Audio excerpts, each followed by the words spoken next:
Hey guys, and welcome back to a layout update. This is going to be my update for the kind of later part of July. Kind of want to show you guys some of the progress I've made on the layout. So one of the first things we can take a look at right here, and I'll move the tripod so you guys can see, is I've got gravel down right here in all this section of the layout.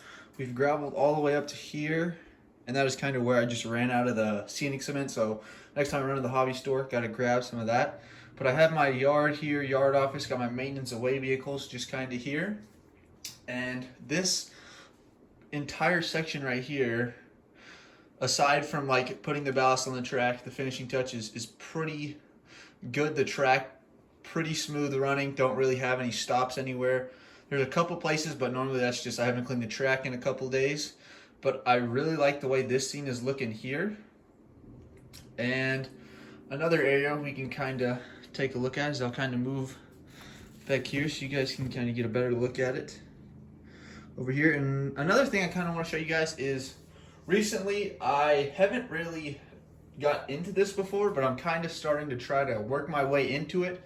Got a couple cool things I want to show you guys that I've been working on recently. So right here I've got my Kato AC 4400 CW. And I don't know if you guys can see, I'll kind of try to put it close to the camera. Started doing some light weathering on it. We got some paint streaking there all around the top. And then in the back, I've seen a ton of people try to replicate this. A lot of these GE engines right around the exhaust, they have those little internal fires. So I kind of tried to model that on this engine. I don't know if you guys can see that.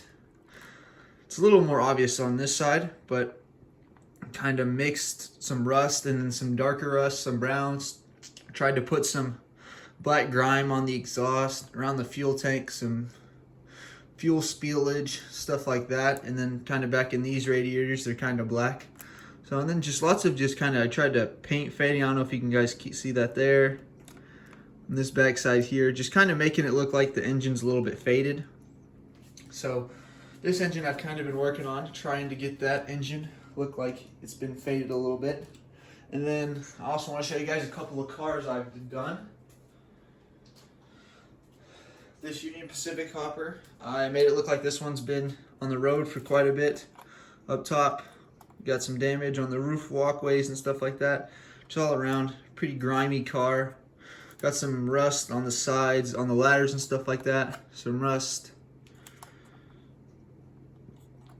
See with the graffiti on there, kind of just like the way the cars are coming out, because they make it seem like the cars aren't brand new when they come out of the package, and when they're running on the layout they look like they've been on the actual road. Kind of weather's been taking a toll on them.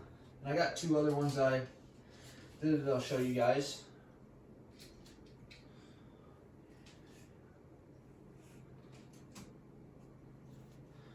So I've got this tank car, and this one just kind of did down the streaking down the middle kind of, and then around the top just heavy rust around where they opened to fuel the car up to put oil and all that kind of stuff in there, just around the sides. But this car looks pretty good in my opinion. And then set that cut right there. This one I went a little heavier on the top, wanted to show some real, this car's been really out there in the elements. As you can see, the top of this one's really kind of beat up around the sides. And lots of rust and just grimy dirt on the top of this car. But like I said, two kind of different styles I just wanted to try on these cars. But I will say I think I enjoy them both more with actual weathering on them rather than just plain spotty with that graffiti on them. But just really like the way these two kind of cars kind of came out. I think I actually prefer this one with the heavy weathering on top a little bit more than the other one. So you guys just have to let me know which one you think looks better, because I still got couple more of these kind of cars I gotta weather up. So you guys just let me know, because I think I like this one a little bit more, so I may do this style on the other two cars, but haven't fully made up my mind yet. And then I got two more grain cars I want to show you guys real fast that I did some weathering work on. So first one is this Burlington Northern car. This one's gonna be kind of hard to see because the light in here isn't the best, but you can kind of see there's some rust areas around there. On the top, it's got a pretty good amount of rust on the walkways there. Don't know if you guys can really see that. And then just around the sides, kind of just in the areas, Try to make it look like there's some rust on there. So kind of light rust on this one, but I still think it turned out pretty good and it looks pretty good in my opinion. And then over here, we also got another shorter, just 2-bay covered hopper. This one, because it's white, you can see the rust a little bit better. So a little more rust on this one, around the bottoms and around the tops. Tried to do some paint fading on this one. It didn't turn out great, but it still looks okay. On the top, because it's that dark blue, you tried to put some rust up there, you just couldn't really see it, so I just kind of just did some splotches of rust up there, because you couldn't really see it. On the front sides here, you can see there's some heavy rust on the ladders and stuff. Looks pretty good. This side, more of that heavy rust, just all over the sides. Car's been out in the elements quite a bit. Then on this one, again, heavy rust. The only problem I kind of ran into with this car is I think when someone did this car, rather than using actual rather than using decals, they like took one of those little printing things out and printed little just strips of paper right here. So I may just eventually just pull those off and then just put decals on it for just a random like cement company or something. Because I noticed when I was trying to do like the paint, it didn't really go very well over these just like peel and stick. It's almost like a peel and stick sticker. So the rust just wouldn't stick on there because I couldn't get underneath the plastic. So it just kind of just fall on top of the plastic there, you can see. So don't know if I'm just going to leave it there, but because I already did, I might just end up just leaving it and just kind of, because it doesn't look half bad in my opinion. So that's one of the things I've been working on. Another thing I want to show you guys that I've been working on is been experimenting a little bit with the electronics of my engines. And I'll show you guys real fast. I'm going to turn the layout on real fast. You guys can hear all the engines fire up.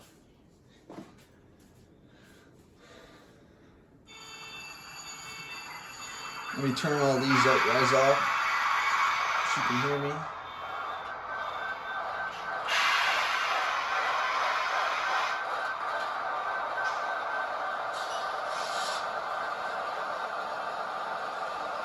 If you guys can hear that one, this engine right here, there's making noises.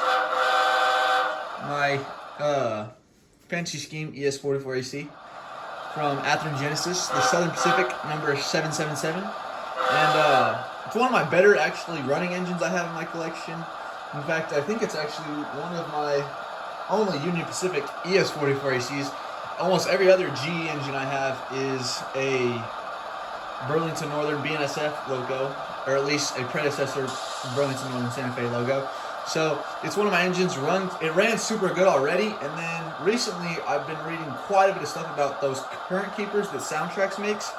Opened the engine up, saw that it had a Tsunami 2 decoder, and it was just the original, it had the PNP board, which those ones are kind of nice because they come with these little 2-prong things that you can just plug a current keeper right in there.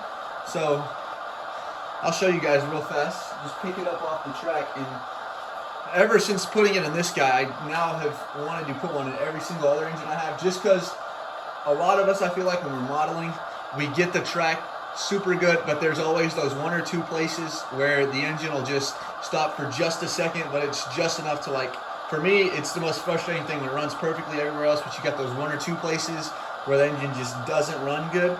So for this guy, I'll show you. I can just pick this guy up right off the track. And you guys can see the lights are still on. There's no flickering, the sound. And it'll go for about 10 seconds before the lights and stuff will turn off. So if you guys don't have any current keepers in your engines, I highly would recommend picking some up and putting some in your engines. Because, I mean, it was a solid 10 seconds. It just ran without power. And, I mean, I think that's one of the coolest things I think that they've put in the model railroad industry. So I definitely want to probably end up eventually installing. Most of my engines have Tsunami 2 because I know I've installed quite a bit of Tsunami 2 into my engines. Like my UP Heritage SC70AC right here, I put the Tsunami 2 board in there. It was just a PNP board, wired everything up. Just got to finish putting the lights in there, and then I'll probably put a current keeper in there. My U30C over there, the Burlington Northern one, that doesn't have Tsunami 2, that one's got an Econami, but the boards are about the same. It was a PNP Econami board, so I just got to just plug it in. It can just, the current keeper where it's got the little thing already ready, and I just got to plug it in there. And I figured out the best way to do it with these big 6-axle GE and EMD diesels is they leave enough room above the decoder if it's pre-wired, I've noticed from Athearn. And I took just some super glue and I glued it to the top. So on this guy right here, his current keeper sits probably right about here. It's right underneath where the horn is on this guy. And a lot of these engines, because they want to have weight in them, so there's good pulling power from the engines, which is a railroader, I can expect that I want them to have that. There's a lot of weight up in these areas in the front and back area. So underneath the board, there's also not really any space because that's where the motor is. So you almost got to put it right here, and that's exactly what I did. I plugged it in, and then I just took some super glue and I glued it to the top of the shell right here. So when I take it out, I just have to be careful not to pull it out. But I mean, now that this guy's got a current keeper, all the lights and everything are wired, I'm probably never gonna have to open this guy's shell back up again, or at least I hope not to, now that he's got a current keeper in there. But yeah, like I said, highly would recommend picking one up if you guys don't have one. And before I leave, I'll just leave you guys with one more engine that I did some weathering to. This guy right here. I can see just kind of the same thing. Maybe you can see a little bit more on the green.